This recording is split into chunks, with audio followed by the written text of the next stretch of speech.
Hey there, beer tubers. Welcome back to Maxwell Starr's Beer Reviews. Here tonight with a beer that was sent to me graciously by the Albino Rhino. You want to take a look at a beer that comes from Flying Monkeys Brewery in Barrie, Ontario. This is 12 Minutes to Destiny Hibiscus Pale Lager, 4.1% ABV. It says 6 times 355 milliliters right on the bottle, but obviously it's one 355 milliliter bottle, whatever. It says this sessionable ruby-tinged lager is steeped with heaps of hibiscus flowers, rose hips, and fresh raspberries, and orange peel. Sounds interesting. The exotic flush of tart hibiscus and acerbic raspberry notes bloom in this rose froth brew. Yeah, it's a Flying Monkeys Craft Brewery, Barrie, Ontario. And we've got to hand it to the to Flying Monkeys Brewery, as I don't think that any of their beers at all fail to have a very intricate, trippy looking labeling on them. And of course, proudly Canadian. Pry off cap. Anyway, let's pop off of this one. Thank you for Chad for sending this to me, and it's about damn time to actually get the fucking look at it. So what's interesting about it is that it's a lager. Oh. Now, the reason why I've been sitting on this for so long is actually I was trying to save it to review with Dawn at some point, but you know what? Caps off of it. Says, now available in parallel universes. I have to save that cap now it's on the floor. Put this into my new Petit Seau glass. Pour that out. There is an interesting colored beer. I'm beginning to think that they're not lying about being like raspberry and hibiscus. That's really, really pink.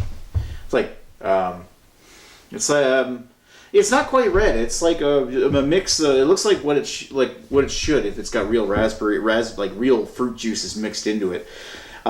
It's got this very pink overtone, like raspberry or a reddish coloring added to a blonde beer. A blonde lager of some sort, probably like their anti-gravity or something. I don't know what they used for a base. 4.1% pale lager. I can't remember what anti-gravity lager comes to. I know it's a light beer. So it poured with a gratuitous amount of head. The head's disappearing quite quickly. One thing I will give the head credit for is that it actually has a nice off-white appearance. It's kind of like a little pinkish, which is very nice. Looks gorgeous. Let's give it a sniff.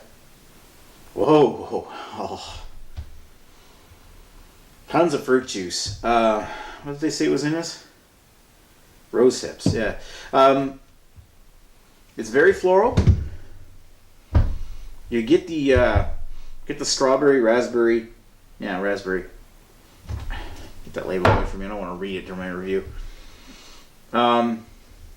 Very berry kind of smelling. It's like almost like a Kool-Aid or some kind of fresh berry drink, like a berry beverage. Not like Oasis, but you get what I mean. Where you go into a store, you buy this like a fruit drink that's like berry, a mixed berry or something.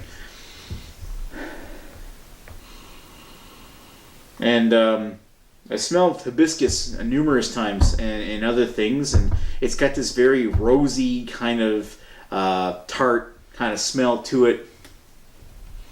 And a little bit of that is undoubtedly the rose hips that they said they put in this as well. Where rose hips are kind of like the roses after they die. If you leave them on the plant and you don't buy them for your loved ones.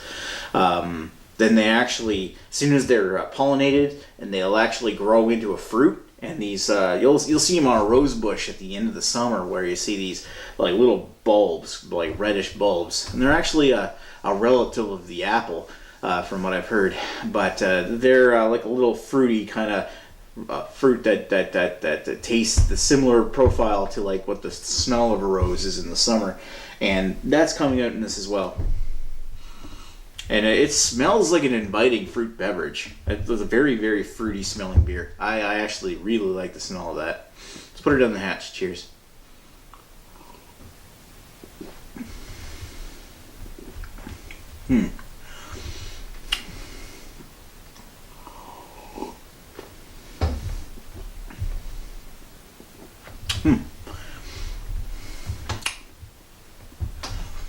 I can see where people would think this is quite nice.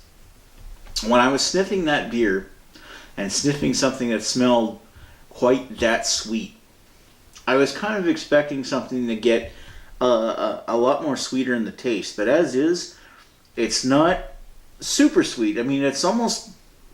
It still plays into being a very light beer, like a light lager. I find that as soon as you take that first swig, there's like almost no sweetness to the tip of the tongue, just this fruity tartness.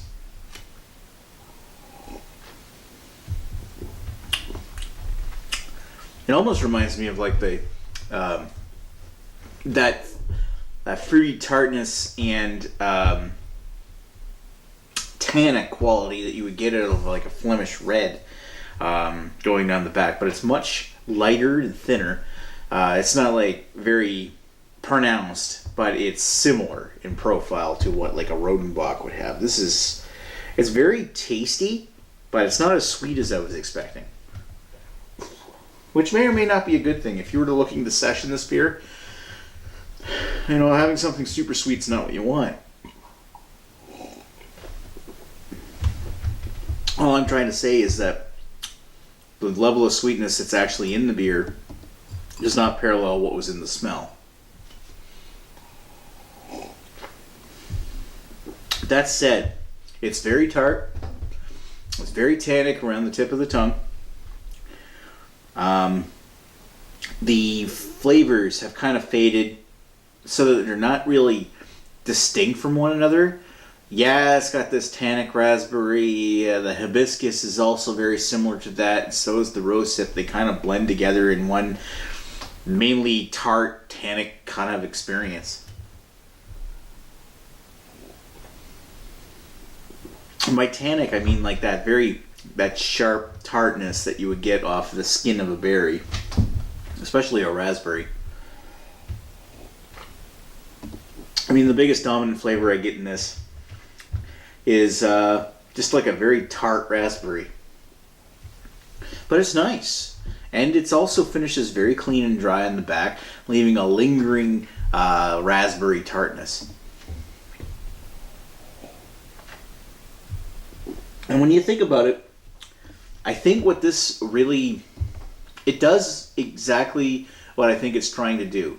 Where you've got 4% lager, that's supposed to be clean, light, and refreshing, and then joined by a very nice raspberry twist, tannic twist. And I think that tart raspberry gives it a much crisper finish than it would have. And it also, if you're a big fan of fruit beers, you're probably going to love this as well. It's actually quite nice. It's just that first sip was like, nah, it's not as sweet as I was expecting to smell.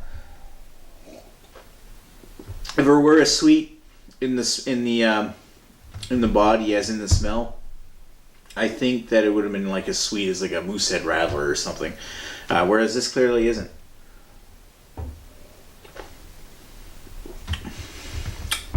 Yeah, it's different. I like it actually. I don't know if I'm a super fan of it, but I think it's way better than average. I think I'm going to give it a 3.75 out of 5. That's pretty nice. Would I drink that again? I'd buy a 6-pack of that. That's actually quite good. I think that I would drink this interchangeably with a Moosehead Raspberry Radler and enjoy it.